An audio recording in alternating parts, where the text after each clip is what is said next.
Right, Jordan's in for the vacationing Myra with, well, fingers crossed for hockey fans, huh? It was a good day, Yeah. Finally something. Thank you, Hudson. After more than a month with no meaningful negotiations, we finally got something to talk about. NHL Owners surprised everybody this morning by tabling a proposal that would see a 50-50 share of hockey-related revenues. Now, under this agreement, the NHL season would start on November 2nd and last a full 82 games. For that to happen, Commissioner Gary Bettman says the two sides have about 10 days to get this all worked out. Now, some Canuck players spent the day working out at UBC and shared some guarded optimism. At the same time, at least they submitted a proposal. We've been kind of sitting on nothing for a while, and we kind of feel like we've been doing the majority of the work and coming to them with creative ideas and different things, and we feel like they haven't really taken them seriously. So for them to counter and submit their own now, it's something that we can work on, hopefully. Over the course of 6 years, we'll leave the game in a good spot and not have to come back again in 6 years and hear the same. We need more. We were too lenient last time, so if this gets that done, then we're all for it. But if not, then we'll talk about that. Bieksa, though, echoes the words of union boss Don Fair, saying that this isn't the solution to the labor standoff, but rather a starting point for negotiations. Doing very well. 3/4 of the teams are doing very well, so I'm still not quite sure why there's the assumption that we need to make the concessions, but that's the way it is. I think we're eager to get a deal done, and we're looking to get a deal done. I'm hoping the fans notice that we're not asking for more money at a time when we could be. We're trying to work with the league and come to terms with them and create a deal that's going to help these bottom-end teams. This isn't just good news for players and fans, but for this guy, too. You may remember Trent Knorr from his days on the Victoria Cougars blue line. Now, Trent has worked his way up the officiating ladder and was hired by the NHL in June. Now, because of the lockout, he's been working games in the American Hockey League, and tomorrow we'll feature Trent in our weekly Island MVP segment as he earns his stripes as an NHL official. The only ones who might stand to lose a few dollars if NHL hockey resumes are junior teams, but the Victoria Grizzlies are clinging to the notion that if you win, the crowds will come. The Grizz are the top team in the Island Division thanks to a couple of dramatic finishes.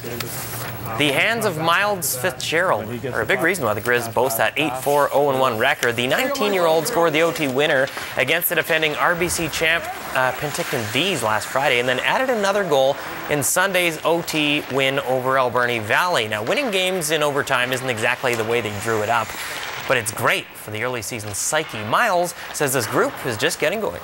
That's that we never give up, and I mean, we're going to have some struggles in our year, and we're going to be down some goals, but we just got to stay positive on the bench and keep on working hard and play our game. Just working hard. I mean, my brothers have been setting me up, and yeah, I mean, the goals are just coming, so it's awesome. Yes, it is, and the Grizz are in action next this Friday when they take on the Trail Smoke Eaters. It was the most important game for our Canadian men's soccer team in 15 years. A win today versus Honduras, and Canada would be through to the final round of World Cup qualifying. But the wheels fell off the Canuck bus in shocking fashion. The onslaught started early. In the 7th minute, Jerry Bankston pokes that bouncing ball past Canadian defenders, pedestrian on the play, bringing the crowd of 40,000 to their feet. Now, Canada had a chance to tie just minutes later. Simeon Jackson off the iron, and Tosaint Ricketts can't get the rebound to go. 17th minute, Hondurans back at it. Bankston again with the easy tap-in. They would lead 4-0 at the half. Now, early in the second, the blue and white barrage continues. Mario Martinez with the perfectly placed cross, headed in.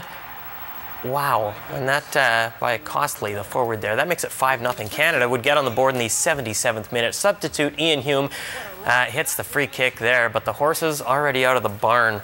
Honduras head their way to an eventual 8-1 victory, leaving the Canadians in their dust. Canada's dusty road to the World Cup continues. Their last trip was way back in '86 when we failed to win or to score a goal. Ouch. Probably won't be as hostile as Honduras, but don't expect a warm and fuzzy welcome for the U.S. rugby team tonight in Langford at 7:30. Canada and the U.S. clash at the America's Rugby Championships. And if there's any doubt as to whether these teams are jacked up to be here, take a look at this little scuffle from Canada's first game against Uruguay that ended up in a 28-10 final in Canada's favor. Our boys are the favorites tonight, but are expecting full value from our southern neighbors. It doesn't matter what it is, hockey, soccer, rugby, whatever. U.S. versus Canada is going to be a gritty one. There's going to be probably a couple punches. It's going to be, it'll be good entertainment. You know, when we played them, I played Nacker Sevens this summer. We beat them when we were in Ottawa. We don't like losing. We don't like losing at home ever.